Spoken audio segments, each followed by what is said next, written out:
finally got to the end of the Forza 6 Apex PC beta demo. Well, the career mode of the demo. There's still some other missions and events you can do, and I thought I would summarise pretty much what I think of it in terms of the handling, the graphics, how well it runs, and what potentially might be the future for Forza on PC. And well, after getting to the end, the main thing is that it is pretty clear that Forza is definitely more on the arcade side than the simulator side, though I wouldn't completely throw it out in the complete arcade side until we get a chance to play it with the steering wheel. But there's certain things in it that really push it in the arcadey direction, namely the lack of steering wheel support at this point in time, but also things like the wet track with the puddles, the way the car's aquaplane. Aspects of that is kind of realistic, I guess, but it just feels really canned. Also, the way sometimes the tyre walls suck you into them. Again, aspects of it are kind of realistic, but then it just feels super canned now. The cars always just get pulled straight into it, exacerbated by playing with the gamepad and not getting fine control. Grass, and the way the grass slows you down, again, feels really canned.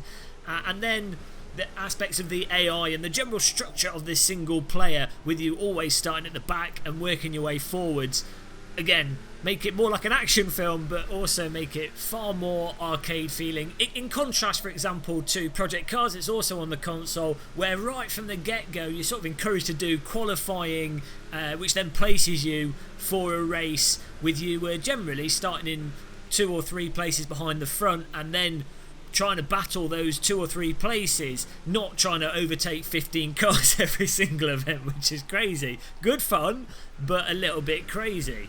The AI as well in Forza are a little bit crazy. You can tweak them, but you know, they kind of aggressively spin you around, or are a bit solid if you push into them. But really the problem with the AI isn't in its aggression, it's just that the way they've designed the single player is that you either completely destroy the AI, regardless of the difficulty setting you have it on, because you've got ahead quickly at the start and so you're miles ahead, or you find you've got 3 cars that somehow have been taking booster pills and are miles ahead, and then you've got this giant gap where you get stuck battling behind someone that's slower, and then you just can't catch up and you have to do this whole event again, which not only isn't particularly realistic, it just makes the enjoyment from an arcade perspective a little bit muted, and can make completing some of the events quite annoying and quite frustrating, because you don't know what difficulty setting you should put things on to start with.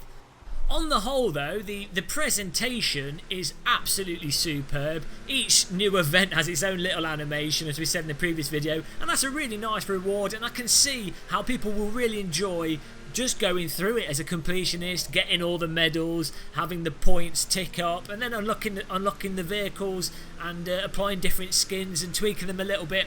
Though in terms of car setup, because I don't think the physics are that deep in terms of car to car, like they are different speeds and there are different sort of sensitivities and things, but it's not.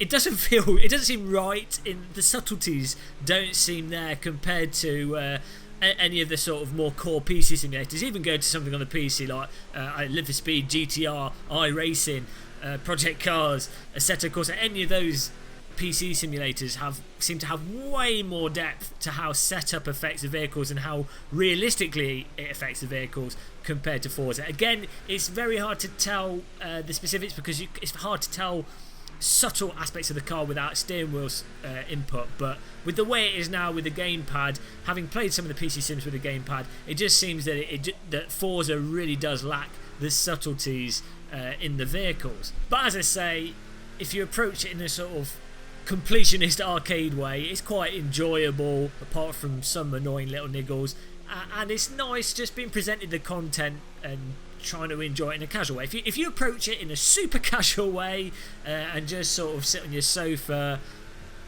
and don't really take it seriously, then I think it's quite an enjoyable game in general.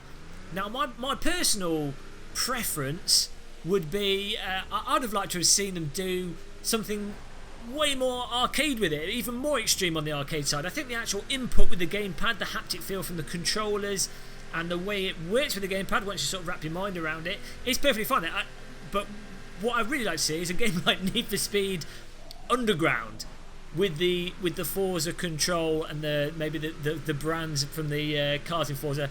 As you know, they released the Forza Horizons on the console, which took the Forza handling into a more sort of street or Need for Speed type setting.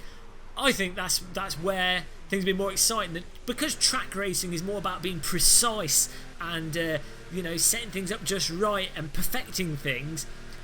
That setting and context for me is where I want a steering wheel, where I want a proper simulator, and where I want to be spending time and focus, and that's how you get the most out of it. But when it comes to sort of street racing with people dodging traffic and doing those arcade things, that would be absolutely perfect with the control model and the nature of the points and everything that they've got, starting at the back and overtaking everyone with Forza. So, well, maybe the next Forza Horizon will be on PC, in which case I'll be really happy.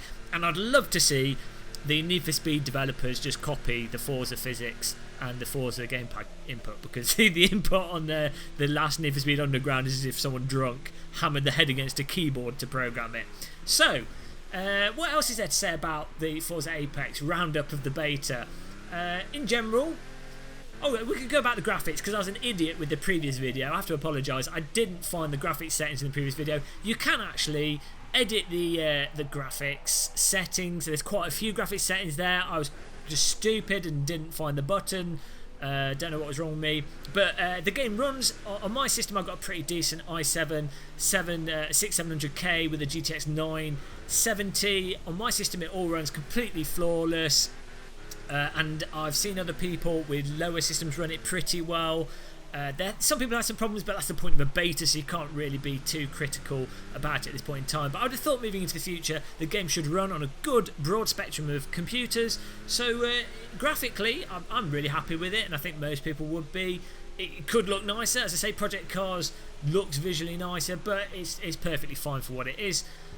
So all in all, that's about it really. I think it's a case of I'm quite excited to see what the next Forza, or if they continue updating this, and what the next PC versions of Forza will be like. I'm really keen to see what steering wheel input will be like, and if they execute that well without any input latency and issues that was sort of seen on the console side of the game.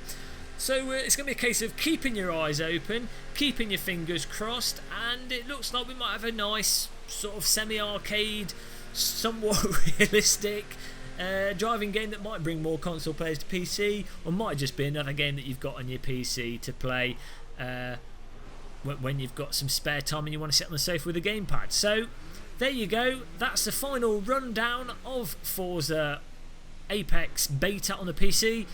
Hope you enjoyed this video. Don't forget to subscribe and like, have a cup of tea, enjoy a biscuit, and I'll see you in the next video we do.